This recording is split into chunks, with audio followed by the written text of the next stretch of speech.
கிறிஸ்துவுக்குள்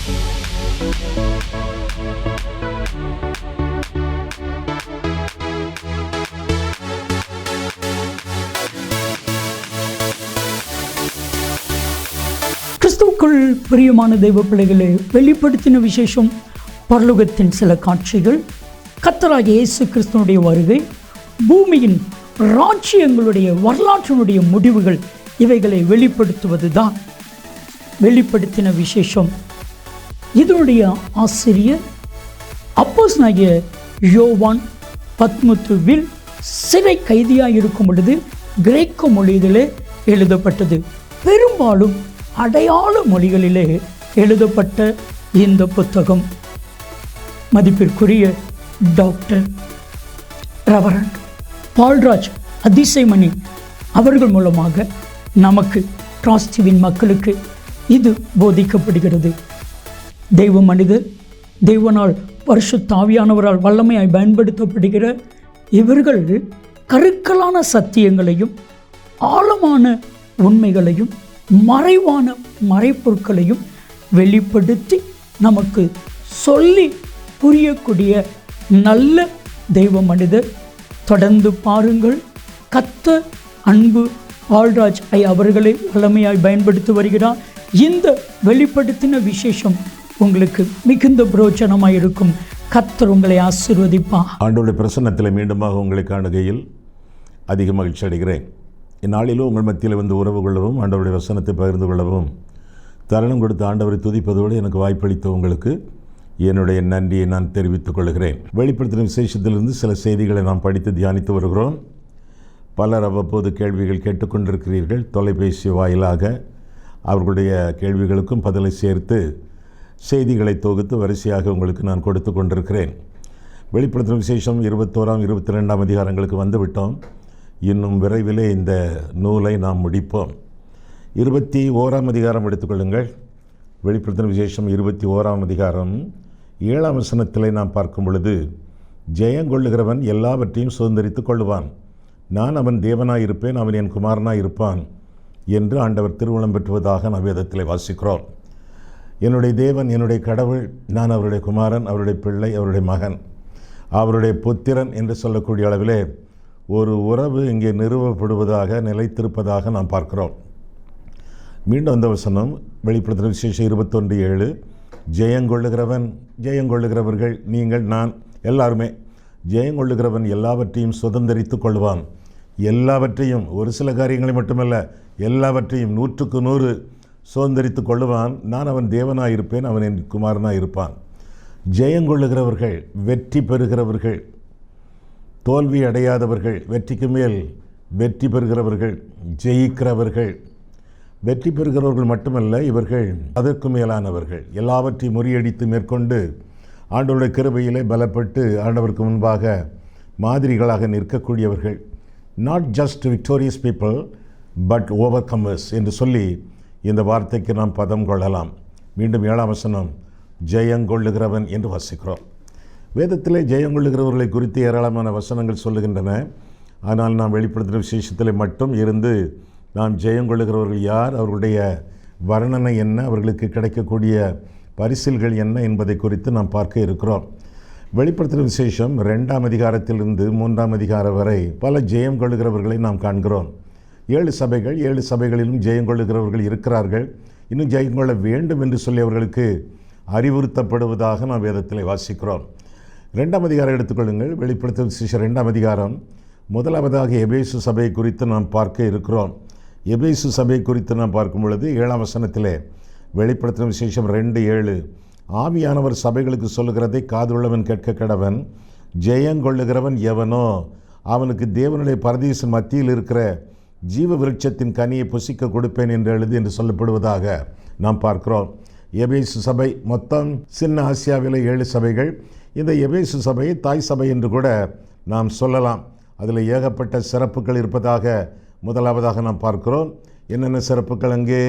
2ஆம் வசனம் முதல், உன் கிரியைகள், உன் பிரயாசம், உன் பொறுமை, பொல்லாதவர்களை நீ சகிக்க கூடாமை, அப்போஸ்தலர்கள் அல்லாதவர்கள் தங்கள் அப்போஸ்தலர்கள் என்று பொய் சொல்கிறதை சோதித்து அவர்கள் பொய்யர் என்று கண்டறிந்தது, நீ சகித்து கொள்வது, உன்னுடைய பொறுமை, என்னுடைய நாமத்து நிமித்தம் இளைப்படையாமல் நீ பிரயாசப்படுகிறது, இப்படியெல்லாம் பல சிறப்புகள் அந்த சபைக்கு உண்டு.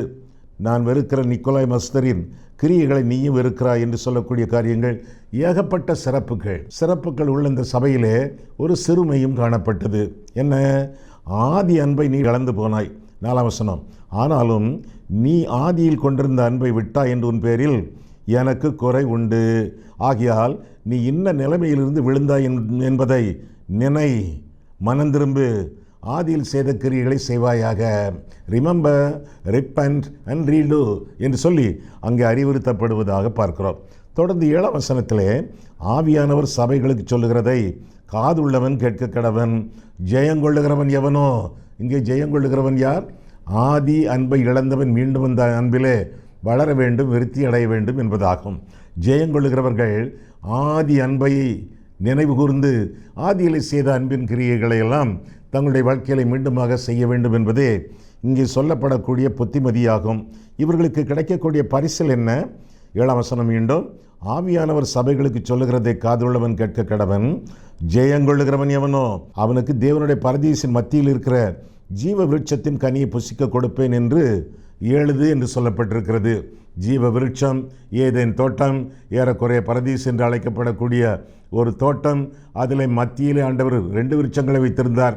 ஒன்று ஜீவ விருட்சம், இன்னொன்று நன்மை தீமை அறியத்தக்க விருட்சம் என்று சொல்லி நாம் வேதத்திலே வாசிக்கிறோம். ஆனால் மனுஷன் பாவம் செய்கிறான் என்று சொல்லி அந்த 3ஆம் அதிகாரத்திலே நாம் பார்க்கிறோம். வெளிப்படுத்தும் விசேஷம் 3ஆம் அதிகாரத்தில் இந்த கனியை நீ புசிக்கக்கூடாது என்று ஆண்டவர் சொல்லியிருந்தார். அவன் கீழ்ப்படியவில்லை, தோல்வி அடைந்தான், புசித்தான், எனவே தோட்டத்தை விட்டு வெளியேற்றப்பட்டான் என்று சொல்லி வேதத்திலே வாசிக்கிறோம். ஆனால் இங்கே என்ன வாசிக்கிறோம்?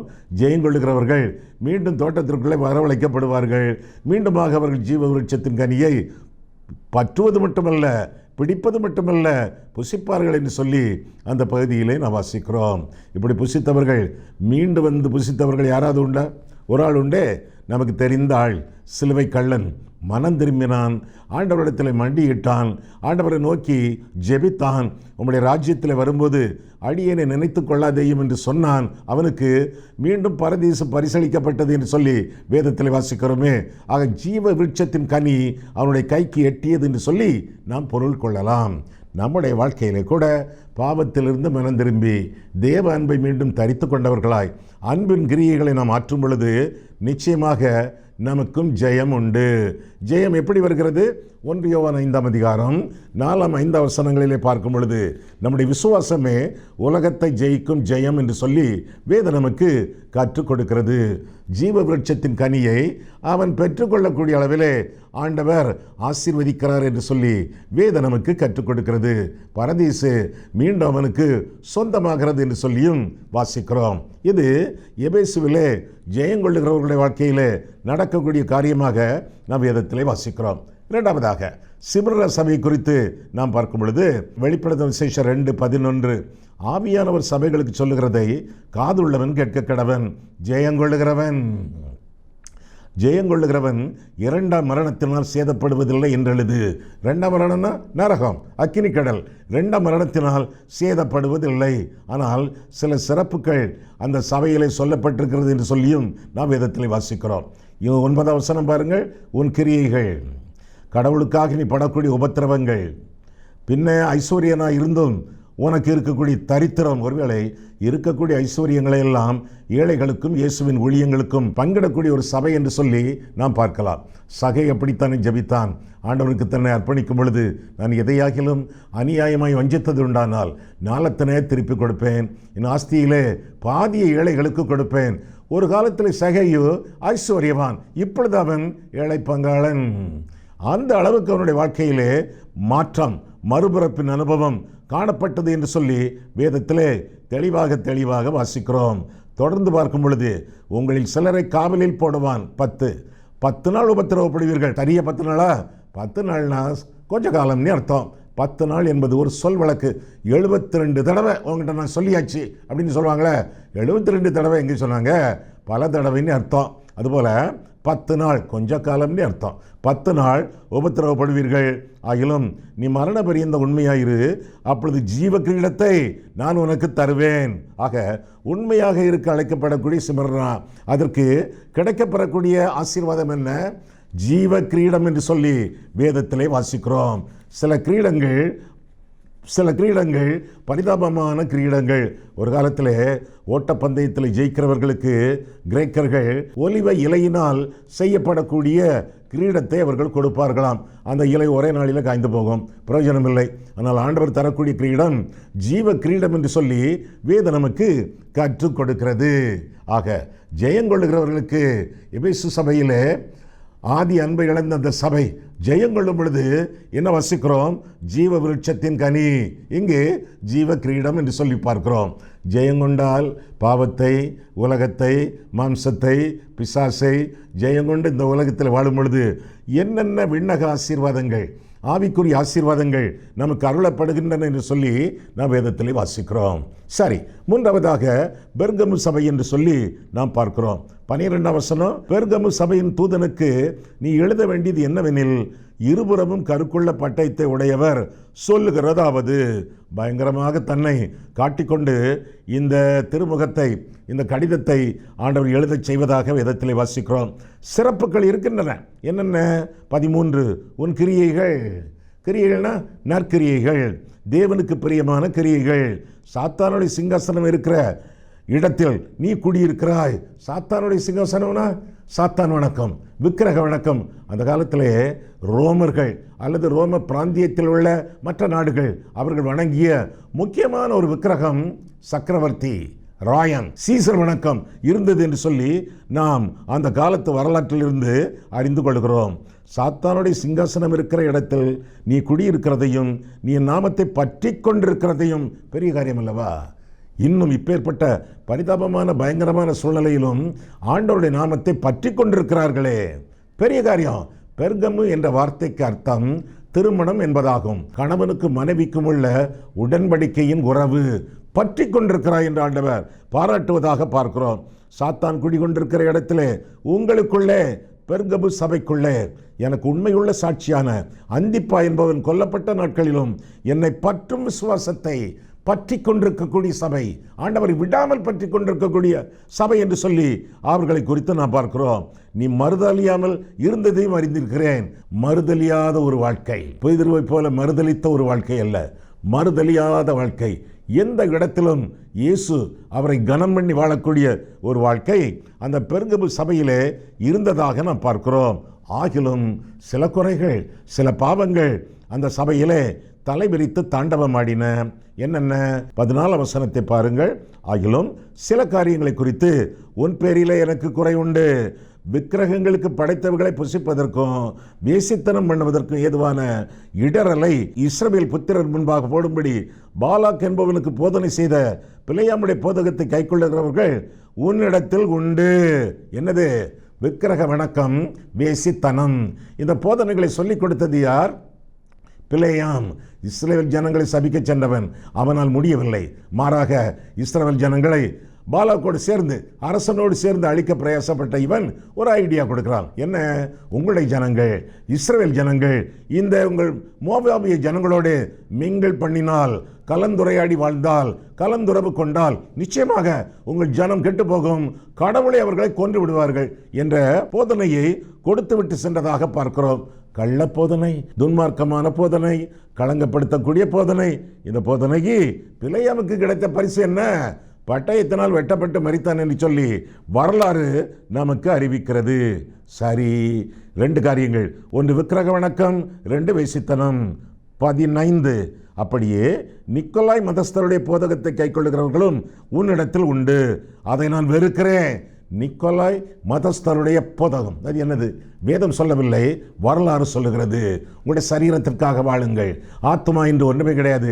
சரீரத்தின் இச்சைகளை, தேவைகளை, ஆசாபாசங்களை பூர்த்தி செய்யுங்கள். அதாவது என்ன? மாம்சீக பற்றுடையவர்களாக, மாம்சீக சிந்தையோடு, மாம்சீக வாழ்க்கைக்காக சரீரங்களை பயன்படுத்தி வாழுங்கள். கெட்ட பழக்கம், துன்மார்க்கமான பழக்கம், பரிசுத்த குலைச்சல் உண்டாகக்கூடிய பழக்கம் என்று சொல்லி வேதத்திலே பார்க்கிறோம். அடுத்த வசனம், நீ மனம் திரும்பு, இல்லாவிட்டால் நான் சீக்கிரமாய் வந்து என் வாயின் பட்டயத்தால் அவர்களோடு யுத்தம் பண்ணுவேன். ஆவியானவர் சபைகளுக்கு சொல்லுகிறதை காதுள்ளவன் கேட்க கடவன். ஜெயங்கொள்ளுகிறவனுக்கு வந்தாச்சே. மூன்றாவதாக, ஜெயங்கொள்ளும் சபை, பெர்கமு சபை.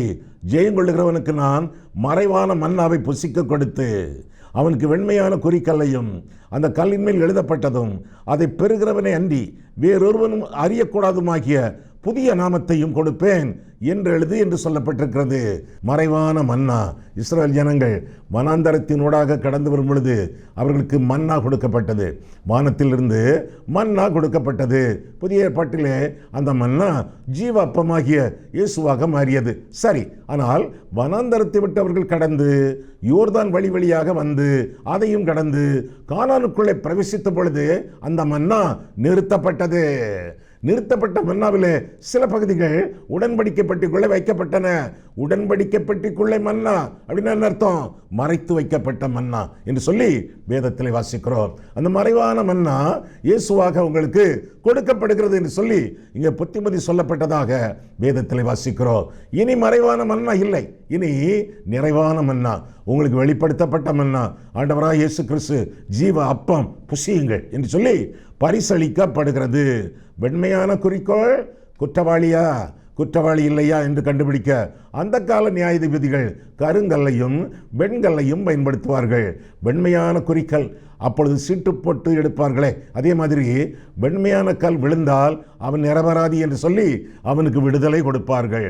உனக்கு வெண்மையான குறிக்கல்லை தருவேன் என்று ஆண்டவர் சொல்லுகிறார் என்றால் அதனுடைய பொருள் என்ன? உன்னை எப்பொழுதுமே நிரபராதியாக வைத்துக் கொள்வேன், விடுதலை பெற்றவனாக நான் கருதுவேன் என்று சொல்லி வேதம் கற்றுக் கொடுக்கிறது. கர்த்தருடைய ஆவி எங்கேயோ அங்கே விடுதலை உண்டு என்று சொல்லி வேதத்தில் வாசிக்கிறோமே. 2 கொரிந்தியர் 3:17 விடுதலை பெற்றவர்களாக விடுதலையின் ஆவியோடு இந்த உலகத்தில் ஜெயங்கொள்ளுகிறவர்கள் வாழ்வார்கள் என்பது அதனுடைய கருத்து. அது மட்டுமல்ல, புதிய நாமத்தை தருவேன். நாமம்னா அதிகாரம்.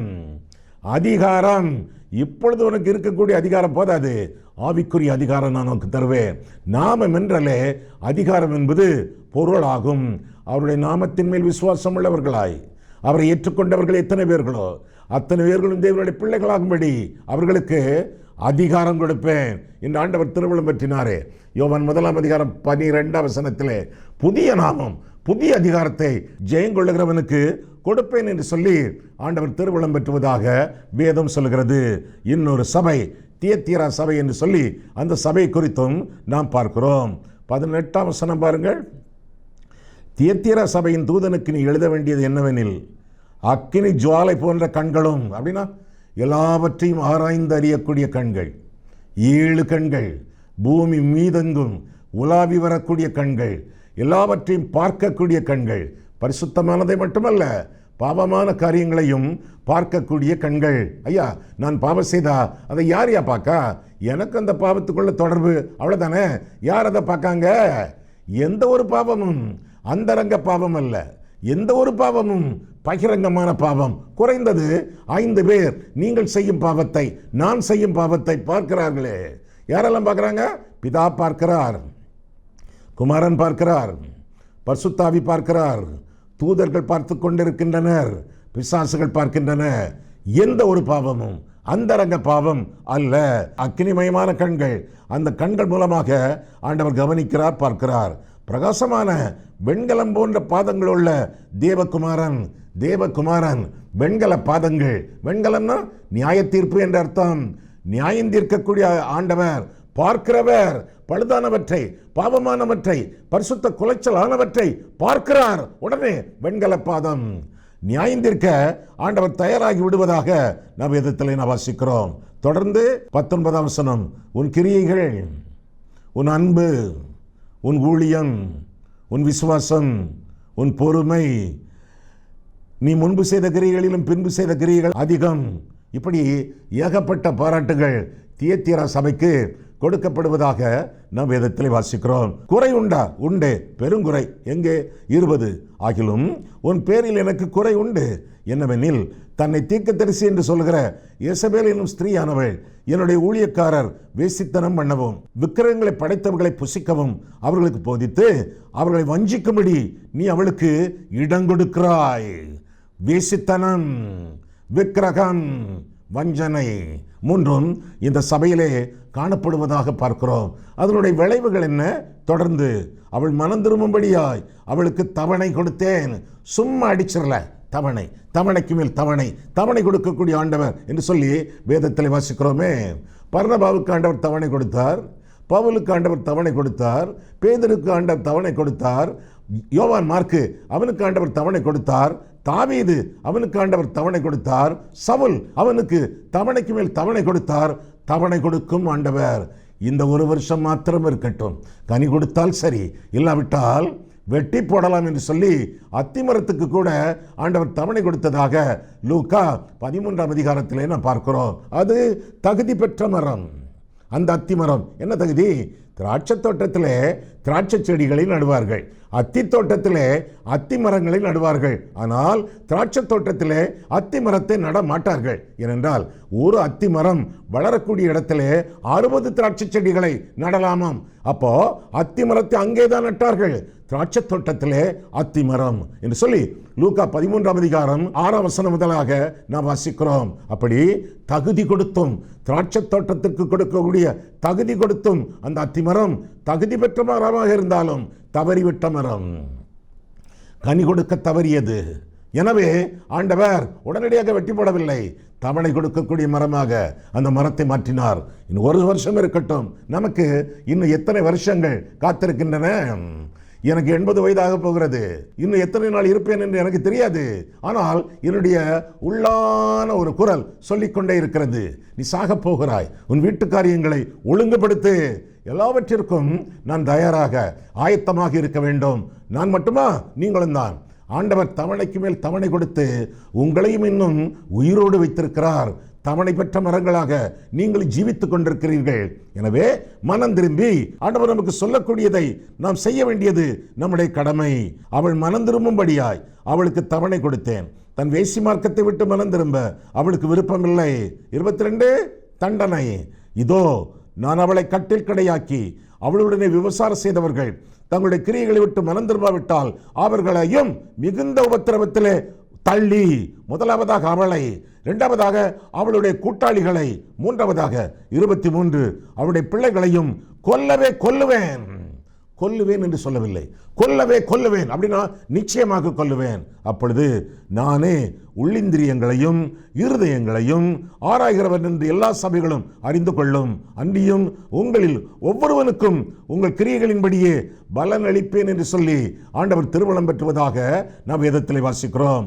24 தியத்திராவிலே இந்த போதகத்தை பற்றி கொள்ளாமலும், எந்த போதகம்? இந்த யேசபேலின் போதகம், விபசார, வேசித்தன, வஞ்சகம், இதையெல்லாம் பற்றி கொள்ளாமலும் சாத்தானுடைய ஆழங்கள் என்று அவர்கள் சொல்லுகிறார்களே, அந்த ஆழங்களை அறிந்து கொள்ளாமலும் இருக்கிற மற்றவர்களாகிய உங்களுக்கு நான் சொல்லுகிறதாவது என்று சொல்லி ஆண்டவர் தொடர்ந்து பேசுகிறார். ஆக சிறுமை உள்ளவர்களுக்கு சில சிறப்பான பரிசுகளையும் ஆண்டவர் வழங்க இருக்கிறார் என்று சொல்லி வேதத்திலே நாம் வாசிக்கிறோம். 23 உங்களுக்குள்ளதை நான் வருமளவும் பற்றி கொள்ளுங்கள். உங்களுடைய ரட்சிப்பின் அனுபவம், உங்களுடைய பரிசுத்த அனுபவம், உங்களுடைய ஊழிய அனுபவம், உங்களுடைய விசுவாசத்தின் அனுபவம், உங்களுக்குள்ளதை நான் வருமளவும் பற்றி கொள்ளுங்கள். அடுத்தது, ஜெயங்கொண்டு முடிவு பரியந்தம் என் கிரியைகளை கை கொள்ளுகிறவன் எவனோ அவனுக்கு நான் என் பிதாவினிடத்தில் அதிகாரம் பெற்றது போல ஜாதிகள் மேல் அதிகாரம் கொடுப்பேன். அதிகாரம் கொடுப்பேன். ஜாதிகள் மேல் அவர்களை ஓவர்கம் பண்ண, அவர்கள் மேல் வெற்றி சிறக்க, அவர்களுக்கு என் சுவிசேஷத்தை சொல்ல செய்வேன். அவர்களுக்கு என்னுடைய ஊழியத்தை இந்த ஜெயம் கொள்ளுகிறவர்கள் மூலமாக நான் கொடுப்பேன். இவர்களுக்கு ஜீவ கிரீடமா? அவர்களுக்கு ஜீவ கிரீடம் வழங்கத்தக்கதாக ஜெயம் கொள்ளுகிறவர்கள் ஆண்டவருடைய ஊழியத்தை அருமையாக செய்வார்கள். அவன் இருப்பு கோலால் அவர்களை ஆளுவான். அவர்கள் மண்பாண்டங்களைப் போல நொறுக்கப்படுவார்கள். யார் மனம் திரும்பவில்லையோ, அவருடைய சொல்லை கேட்கவில்லையோ, சுவிசேஷத்தை ஏற்றுக்கொள்ளவில்லையோ, நொறுக்கப்படுவார்கள். அப்படிப்பட்ட அதிகாரத்தை, அப்படிப்பட்ட வல்லமையை ஜெயங்கொள்ளுகிறவர்களுக்கு கொடுப்பேன். அது மட்டுமல்ல, 28 விடிவெள்ளி நட்சத்திரத்தையும் அவனுக்கு கொடுப்பேன். ஆண்டவராகிய இயேசு கிறிஸ்து நானே விடிவெள்ளி நட்சத்திரமாக இருக்கிறேன் என்று சொல்லி திருமணம் பற்றினாரே, ஆண்டவர் அவனுக்கு முழுமையாக கொடுக்கப்படுவார். முழுமையாக கொடுக்கப்படுவார்னா முழுமையாக அவருடைய ஆளுகையை அவன் அனுபவிப்பான் என்று சொல்லி வேதம் நமக்கு கற்றுக் கொடுக்கிறது. ஆக ஜெயங்கொள்ளுகிறவர்கள் இப்பேற்பட்ட ஆசீர்வாதங்களை பெறுவார்கள், அதிகாரத்தை பெறுவார்கள், ஆளக்கூடிய வல்லமையை பெறுவார்கள், அது மட்டுமல்ல ஆண்டவரை பெறுவார்கள் முற்றிலுமாக என்று சொல்லி வேதம் நமக்கு கற்றுக் கொடுக்கிறது. அடுத்த சபை சர்தை சபை என்று சொல்லி வேதம் இந்த வசனங்களிலே நமக்கு கற்றுக் கொடுக்கிறது. 3ஆம் அதிகாரம் வெளிப்படுத்தும் விசேஷம் 3. சர்தை சபையின் தூதனுக்கு நீ எழுத வேண்டியது என்னவெனில், தேவனுடைய 7 ஆவிகளையும், 7 ஆவிகள்னா ஒரே பரிசுத்த ஆவியானவர், 7 பண்புகள் உள்ளவர், 7 அம்சங்கள் உள்ளவர், 7 ஆவிகளையும் 7 நட்சத்திரங்களையும் உடையவர் சொல்லுகிறதாவது என்று சொல்லி வேதத்திலே வாசிக்கிறோம்.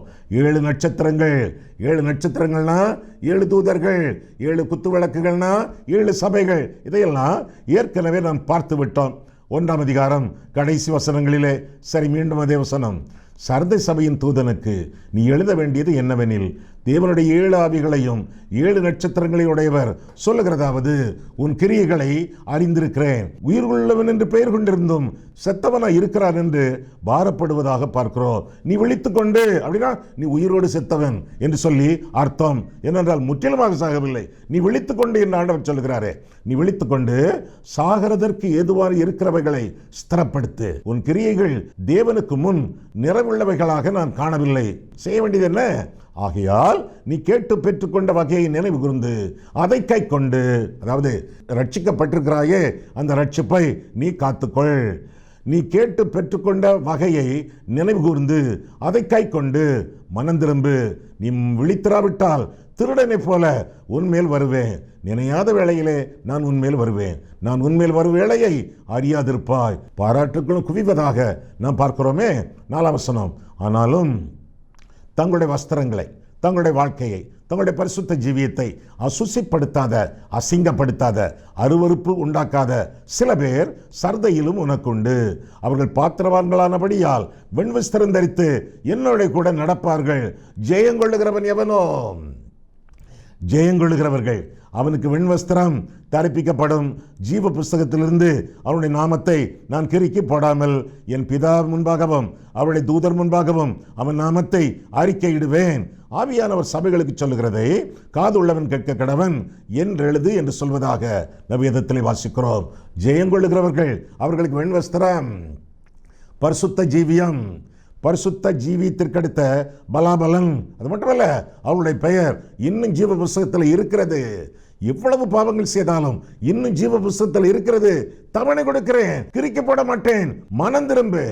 பாவத்திலிருந்து, பாவ பழக்க வழக்கங்களில் இருந்து வேறு மதத்திற்கு தாவினாயோ அந்த மதத்தில் இருந்து மனம் திரும்பு. மனம் திரும்பி மீண்டுமாக என்னை ஏற்றுக்கொண்டு வாழும் பொழுது வெண் வஸ்திரம் உண்டு. ஜீவ புஸ்தகத்திலிருந்து பெயரை கிறுக்கி போட மாட்டேன். மட்டுமல்ல, அவனுடைய பெயரை, அவனுடைய நாமத்தை அறிக்கை செய்வேன். பிதாவுக்கு முன்பாக, தூதர்களுக்கு முன்பாக அறிக்கை செய்வேன் என்று சொல்லி அறிவிப்பதாக நாம் வேதத்திலே அவர்களை குறித்து இந்த பகுதியிலே நாம் வாசிக்கிறோம். சிலரை குறித்து நாம் பார்க்கிறோம். சில சபைகளை நாம் சந்தித்தோம். எபேசு சபையிலிருந்து சிமிர்னா சபை வரை இன்னும் 2 சபைகள் தொடர்ந்து ஜெயங்கொள்ளுகிறவர்கள். அவர்களை குறித்து அடுத்த செய்தியிலே நாம் கற்போம். சரியா? அதற்கு முன்பாக இப்பொழுது கண்களை மூடுவோம், கர்த்தரை பார்ப்போம். அன்புள்ள ஆண்டவரே, உம்முடைய நாமத்தினாலே இந்த செய்தி எங்களுக்கு கிடைக்கப்பெற்றது. அதற்காக ஸ்தோத்திரம் சுவாமி. ஜெயங்கொள்ளுகிறவர்களுக்கு நீர் கொடுக்கக்கூடிய வித்தியாசமான பரிசில்களை நாங்கள் பார்க்கவும், கேட்கவும், அனுபவிக்கவும், இன்னும் அனுபவிக்கப் போகிறதற்காகவும் உமக்கு ஸ்தோத்திரம் சுவாமி.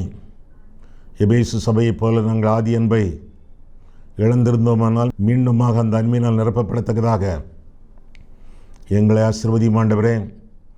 ஜீவ விருட்சத்தின் கனியை நீர் எங்களுக்கு கொடுப்பீர். அதற்காக உமக்கு நன்றி செலுத்துகிறோம் சுவாமி. சிமர்னா சபையைப் போல கள்ளங்கபடம் இல்லாமல், சாத்தான் இருக்கிற இடத்துல குடி உண்டாலும் மறுதலியாமல் நாங்கள் வாழும் பொழுது ஜீவ கிரீடத்தை எங்களுக்கு தருவீரே ஆண்டவரே. அதற்காக உமக்கு ஸ்தோத்திரம் கர்த்தாவே. பெர்கமு சபை ஆண்டவரை மறுதலியாமல் ஜெயங்கொள்ளும் பொழுது அந்த சபைக்கும் நீர் பரிசுகளை வைத்திருக்கிறீர், அதற்காக உமக்கு நன்றி செலுத்துகிறோம் சுவாமி. ஒவ்வொரு சபைக்கும் விதமாக ஆண்டவர் பரிசுகளை வைத்திருக்கும் தயவுக்காக ஸ்தோத்திரம். மறைவான மன்னவாகிய இயேசு கிறிஸ்துவை நாங்கள் ஏற்றுக்கொள்ள புசிக்க எங்களுக்கு கிருபை கொடுக்கிறீர். வெண்மையான குறிக்கலை எங்களுக்கு தந்து எங்களை உங்களுடைய இரத்தத்தினாலே நிரபராதிகளாக்குகிறீர், அதற்காக உமக்கு ஸ்தோத்திரம். புதிய நாமத்தை, புதிய அதிகாரத்தை நீர் எங்களுக்கு அருளி செய்வீர், அதற்காக உமக்கு நன்றி செலுத்துகிறோம் சுவாமி. தியத்திர சபையை நீர் கட்டில் கடையாக ஆக்கப் போகிறேன் என்று சொல்லியும் அவர்கள் மனம் திரும்பும் பொழுது அவளையும் அந்த திருச்சபையையும் அந்த திருச்சபையின் மற்ற அங்கத்தினர்கள் பிள்ளைகளையும் நீர் காத்துக்கொண்டு ஜெயங்கொள்கிறவர்கள், அவர்களுக்கு நீர் அதிகாரம் கொடுப்பீர், ஆளுகை செய்வார்கள். ஆண்டவர் என்னும் விடுதலை அவர்களுக்கு அருளப்படும் என்றெல்லாம் பரிசுகளை கர்த்தர் வைத்திருக்கும் தயவுக்காக ஸ்தோத்திரம். சர்தை சபை ஒரு தூங்கு முஞ்சி சபையாக இருந்தாலும், அது உயிரோடு செத்த சபை போல காணப்பட்டாலும், அது விழித்து கொண்டு மனம் திரும்பும் பொழுது ஜெயங்கொள்கிறவர்களுக்கு வெண்வஸ்திரம் தரிப்பிக்கப்படும் என்றும், அவர்கள் ஜீவ புஸ்தகத்திலிருந்து கிறுக்கப்படாமல் நீக்கப்படாமல் கர்த்தர் காத்துக்கொள்வீர் என்றும் நாங்கள் அறியத்தக்கதாக எங்களுக்கு போதித்தீர். கர்த்தாவே, நீர் தந்த கரிசனைக்காக, நீர் பண்டும் கண்டனங்களுக்காக ஸ்தோத்திரம் ஆண்டவரே. உமக்கு கீழ்ப்படிந்து உம்மை மாத்திரம் மகிமைப்படுத்த, உம்மை மாத்திரம் மகிழ்ச்சிப்படுத்த எங்களை நீர் ஆசீர்வதியும். இன்னும் ஆண்டவரே, இன்னும் 2 சபைகள் உண்டு, இன்னும் சில சம்பவங்கள் உண்டு. அதையெல்லாம் தொடர்ந்து நாங்கள் பார்க்க எங்களுக்கு அனுக்கிரகம் பண்ணும். இயேசு கிறிஸ்துவின் நாமத்தில் ஜெபிக்கிறோம் பிதாவே, ஆமேன்.